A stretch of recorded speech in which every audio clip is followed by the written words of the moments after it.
Dalam program Rosi, Ketua Dewan Nasional Setara Institut, Hendardi, mendesak pemerintah dan DPR segera merevisi Undang-Undang Peradilan Militer. Hendardi berpendapat undang-undang tersebut sering digunakan sebagai sarana impunitas dan alibi untuk tidak mengadili prajurit TNI di peradilan umum. Pendapat bahwa harus ada upaya segera ya untuk merevisi Undang-Undang Peradilan Militer ya sehingga marwah TNI dan kepatuhan pada prinsip kesamaan di depan hukum itu bisa pada konstitusi itu mengalami peningkatan. Nah, bisa dengan model fast track legislation ya membuat undang-undang ini atau dengan perpu ya atau dengan perpu. Bahkan dengan perpu tanpa tindakan yang segera, saya kira belajar dari kasus ini kan Anda apa yang bisa pelajaran ini adalah kepercayaan publik pada lembaga KPK itu tidak akan pulih. Dan kepercayaan publik demikian juga kepercayaan terhadap TNI itu juga begitu. Lalu apa perkembangan terkini penggeledahan kantor Basarnas oleh KPK dan Puspom TNI? Sudah bergabung jurnalis Kompas TV Valentina Sitorus dari Kemayoran, Jakarta Pusat. Valen, apa yang ingin dicari Puspom TNI dan KPK terkait penggeledahan di kantor Basarnas ini? Ya, Friska dan juga saudara, yang dicari oleh tim penyidik tentu adalah barang bukti yang bisa untuk melengkapi sejumlah dan pelengkap dalam kasus perkara dalam kasus OTT yang sebelumnya menjerat 2 anggota perwira TNI aktif. Tadi kami juga sudah melihat bahwa setelah 7 jam 30 menit penggeledahan di ruangan Kabasarnas dan koordinator administrasi ini dilakukan, ini tim penyidik dari Puspom TNI dan juga tim penyidik dari KPK sudah keluar dengan sejumlah barang bawaan.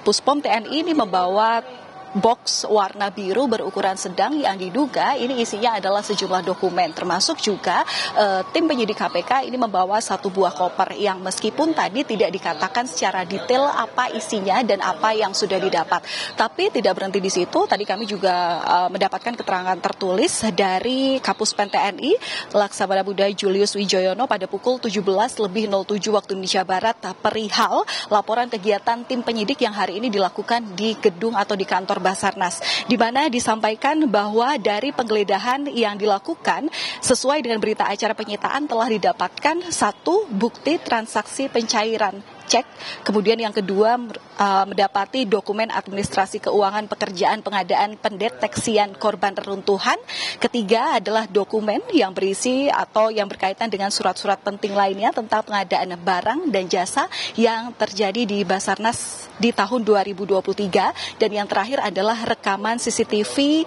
di Basarnas terkait dengan perkara dari tersangka Marsdia TNI Henry Alfiandi. Tapi di sini kami belum mendapatkan secara resmi tadi sebenarnya apa yang kemudian dicari ataupun juga kekurangan barang bukti yang sebelumnya sebenarnya sudah didapatkan oleh tim penyidik KPK yang juga telah diserahkan oleh Puspom TNI. Dan perlu diketahui Friska dan juga saudara, ini menjadi kali pertama penggeledahan yang dilakukan oleh tim penyidik KPK dengan tim penyidik dari Puspom TNI setelah sepakat untuk melakukan joint investigation atas hasil pertemuan dari Ketua KPK bersama dengan Panglima TNI.